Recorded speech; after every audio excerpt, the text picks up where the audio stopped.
أعوذ بالله من الشيطان الرجيم. بسم الله الرحمن الرحيم.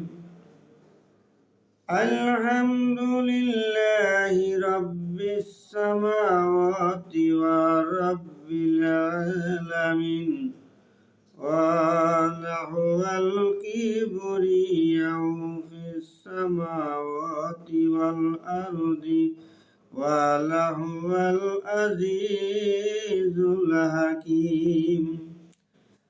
الحمد لله رب السماوات ورب الأرض ورب العالمين، وله الأزمات في السماوات والأرض، وله العزيز الحكيم. لله الحمد رب السماوات والأرض ورب العالمين، وله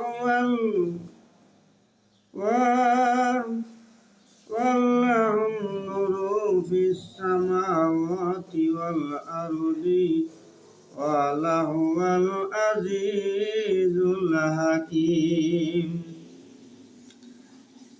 উপকারিতা হযরতে আনাস রাদিয়াল্লাহু তাআলা আনহু হইতে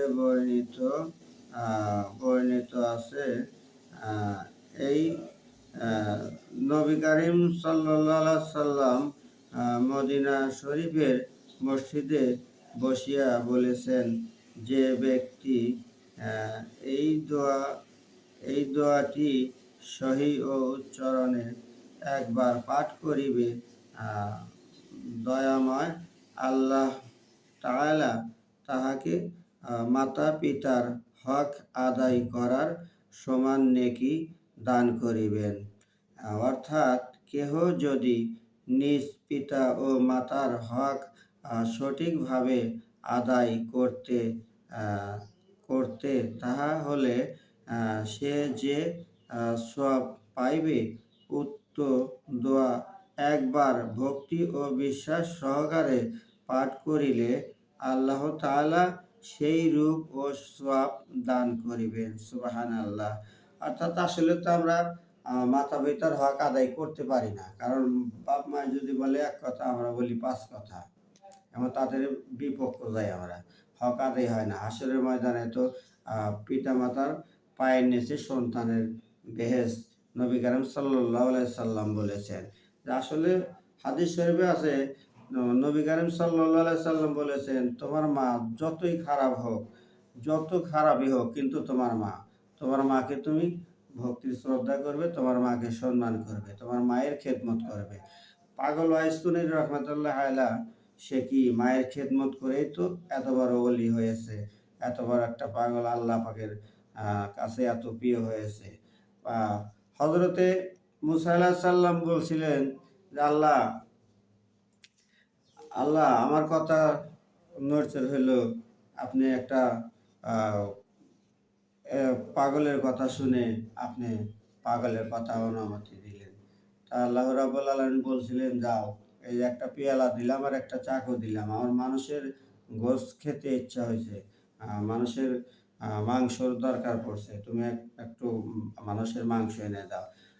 তখন মুসা আলাইহিস সালাম সবার ধারে ধারে যায়, কেউ ওই গোশত শরীরে থেকে গোশত কেটে দেয় না। তো পাগল ওয়াইসকুনির কাজ দিয়ে যায়। পাগল ওয়াইসকুনি বলে, এই আল্লাহর মুসা, তুমি পিয়ালা নিয়ে চাকু নিয়ে ঘুরতেছো কেন?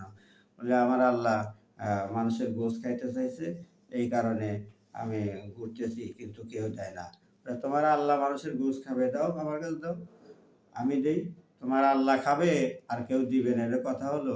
তো পাগল ওয়াইসকুনি সব জায়গা থেকে গোশত কেটে কেটে দিছে, কি জানি আল্লাহ রাব্বুল আলামিনের কোন জায়গার গোশত পছন্দ, এইরকম ভাবে আল্লাহ রাব্বুল আলামিন গোশত খাইতে চাইছে। এখন কোনটা থুয়ে কোনটা দেবে, এই কারণে সারা শরীরে থেকে গোস কেটে কেটে পিয়ালা ভর্তি করে দিয়েছিল। এই কারণে আল্লাহ রাব্বুল আলামিন মুসা আলাইহিস সালামকে বলছিল, হে মুসা, তোমার শরীরে কি গোস ছিল না? তুমি কি দিতে পারোনি? পাগলে দিল কেন?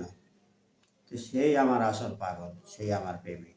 আসলে আমরা পিতামাতা হক আদায় করতে পারি না। আমরা চেষ্টা করব এই দোয়াটা শেখার জন্য এবং পিতামাতার হক আদায় করা, যাদের পিতামাতা আছে চেষ্টা করব, অবশ্যই চেষ্টা করব। এই বইয়ের অত্যাচার পিতামাতার হকের হক নষ্ট হতে দেব না, ইনশাআল্লাহ। আল্লাহ হাফেজ।